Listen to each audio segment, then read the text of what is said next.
where everyone's eyes are on the chess candidates 2026 in Cyprus, someone is just going to make chess history in another part of the world. A very super strong super GM from Iran, Mohammad Amin Tabatabaei, climbed to number 24 in the chess world with gaining 18 points rating, 7 out of 7 in Reykjavik Open.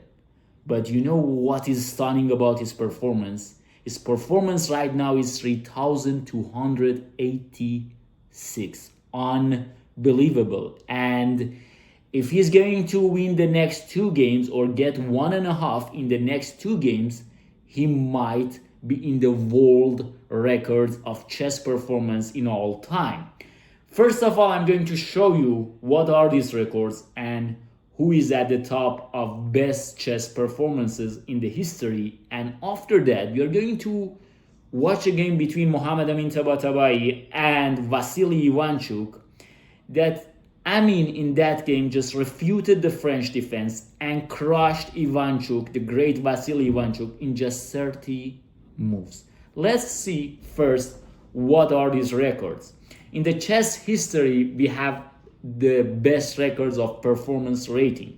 The first one officially is Fabiano Caruana with 3,098 in Sinquefield Cup 2014. Someone of you might remember that Caruana in that tournament was 7 out of 7. In Super GM tournament, Caruana was 7 out of 7. Unbelievable. And in the next 3 rounds, he got 1.5, and his score was 8.5 out of 10, and his performance was 3,098, almost 3,100.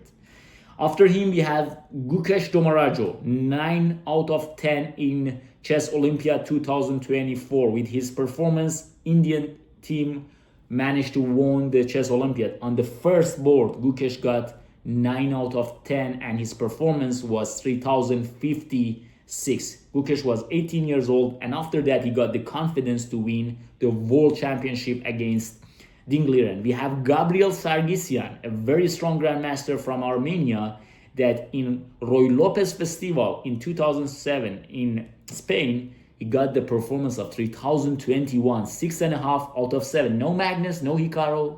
Where are them? Ali Reza Firuzja in European Team Championship 2021, he got 8 out of 9, and his performance was 3,015. And then we have Magnus Carlsen when he was only I guess 18 years old in 2009, if I'm not mistaken. He got 8 out of 10 in a very strong Super GM field in Nanjing Pearl Spring, and his performance was almost 3,002.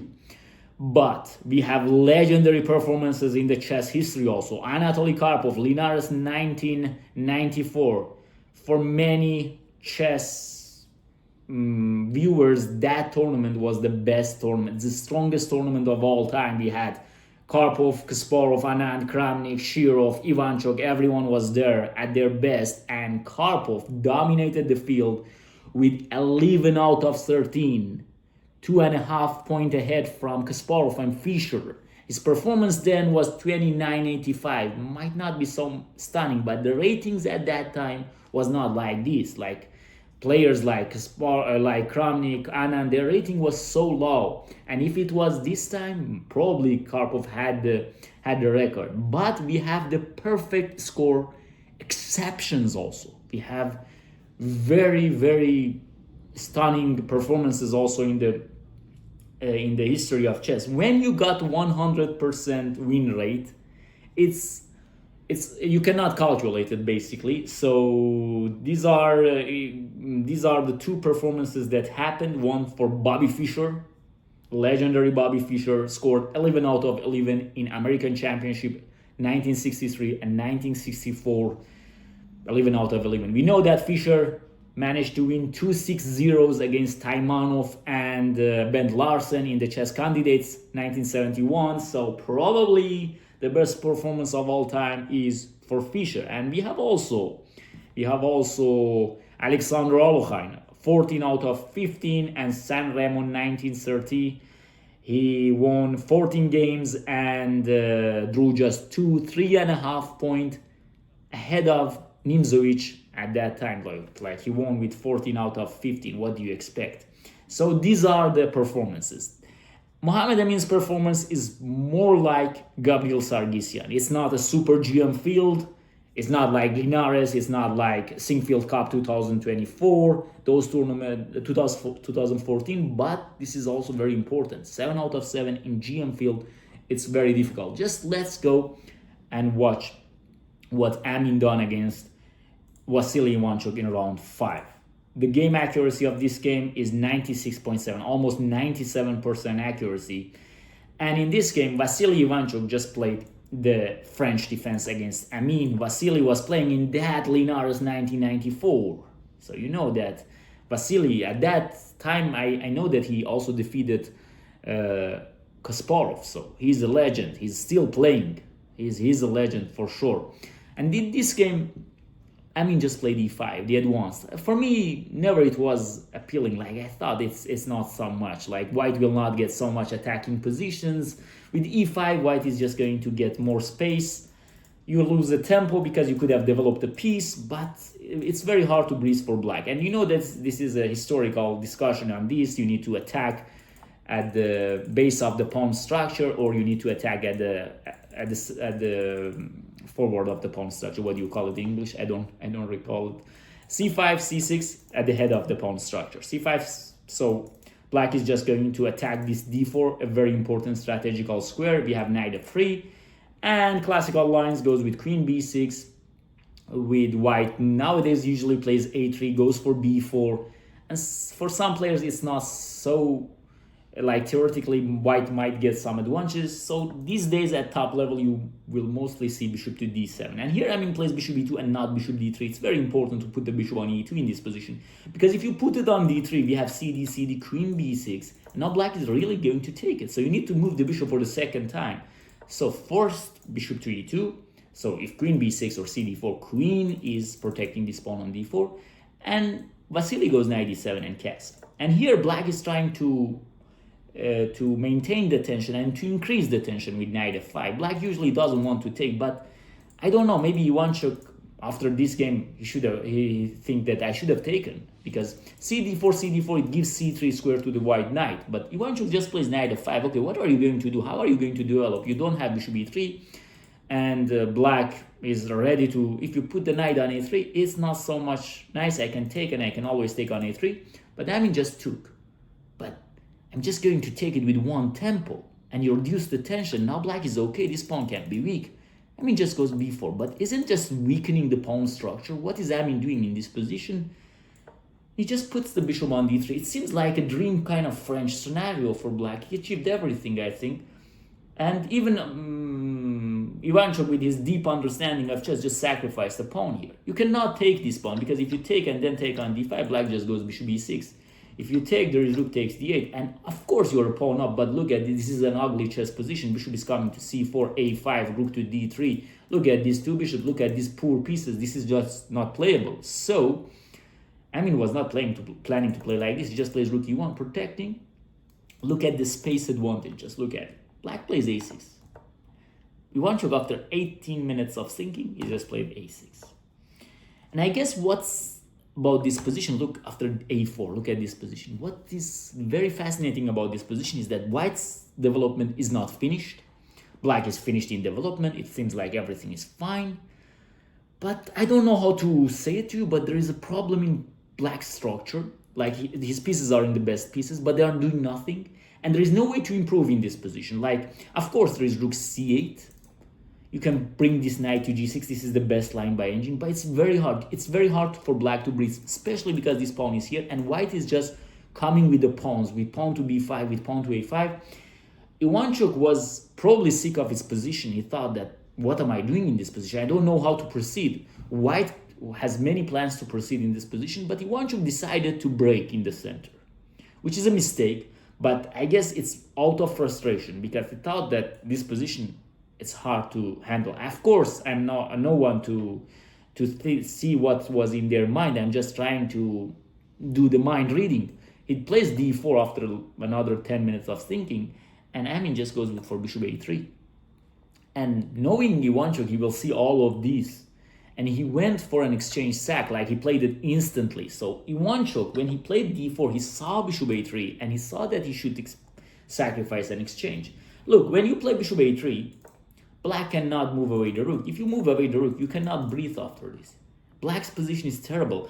You might say I have a passer, but it doesn't matter. White is just going to play c5 at any point. Knight to d2, knight to e4, look at this square. And what is this knight doing on f5? It seems nice, but what is it doing? What is this knight doing? What is this bishop doing? And now what is this bishop doing?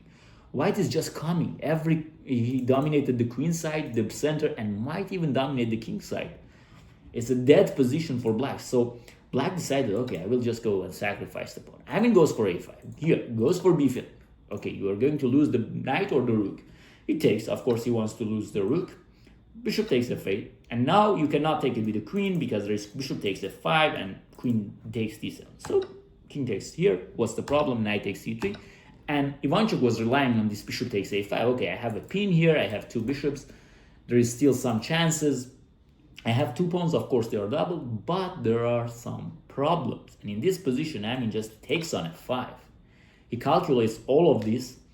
And in this position, Ivanchuk probably should have taken on c3. It's his last mistake in the game. After this, I don't think there is a way back. Should have taken on c3, but just look at this position. You're playing it over the board. You don't have the engines. Do you think this is a good position for black? I mean, of course, f5 is hanging. I cannot take on d7, but just let's look at rook d1. I mean, the best move is bishop e8. And even after that, white can sacrifice on e6 and play knight g5. I mean, humanly, I will say that I might think that I'm losing in this position. If I even come to this point in my calculation, I might say, okay, this is hopeless. I cannot play this. So Ivanchuk didn't took on c3. Very understandably, he took on f5. He thought but this is nowhere. Like now, queen d6. If you move the king, there is rook d1, knight this pin. It's going to finish the game. And now Amin take on b5. Now there is a pin on this a line, and you cannot take on e1 because the queen is no longer protecting this a8 rook. So rook to d8, rook to d1, bishop to b6. Maybe bishop b6, but I'm thinking this is already lost. Rook is so more powerful than a bishop in the endgame. So now knight to d6, and now everything is falling apart. b7 is falling apart. If you're going to protect it with rook, then knight takes f7, and if you take back, then there is rook takes d7. So bishop to c7, Amin took, he came back, he's just playing. And after rook d8, look at how he plays rook to c1, putting more pressure, and Ivanchuk plays another mistake. And look at this move. First he missed it with h4, but then he took on f7. I guess one of the points that engine gives Amin less accuracy, not like 99%, is because of here. Like here, knight takes f7 is more winning. Like h4 is winning, of course, but knight takes f7. He played it one move late. He just took it here. Because of king f7, we have rook c6. And Ivanchuk, I don't know how he was thinking after this game. If I'm black, I will think, where did I went wrong in this game? I played whatever it takes to play against this advanced variation of French. And this guy just crashed black in this position. It's not about Ivanchuk, I will say. After this game, I guess it's very unpleasant to go for these positions with black. I guess everyone will probably avoid these kind of positions with black because it's too unpleasant to play it for black. You have the best squares for your pieces, but they are doing nothing. I don't know how to put it. Maybe a Grandmaster or Super Grandmaster can play it in better way, but you saw in this game, just chess speaks for itself. And he just went on and played everything. And if you look at his games, all of his games is more than 94% accuracy. And he's crushing everyone. And in some games, he wins like Magnus Carlsen, like squeezing till the end, grinding till the end of the game, winning in very equal positions. He's also very good at that. After Magnus Carlsen, I think he's one of the best in that in the chess world. And as we can see, he's 7 out of 7 in Reykjavik Open, and he's about to make history. If he gets 9 out of 9, it's like those legendary performances that you cannot calculate it correctly. If you get 8.5 out of 9, next round he's going to play against this Grandmaster. What source? I don't know how to. Matthew. I can say Matthew. So he's going to play against him, and he's at 2500. So he's going to beat him. Then 8 out of 8. I don't know. Let's see what happens. I will update you on Amin Tabatabaei's case in Reykjavik, and I will, of course, upload some videos about the chess candidates 2026. If you enjoyed this video, please hit the like button and remember always to enjoy chess and life.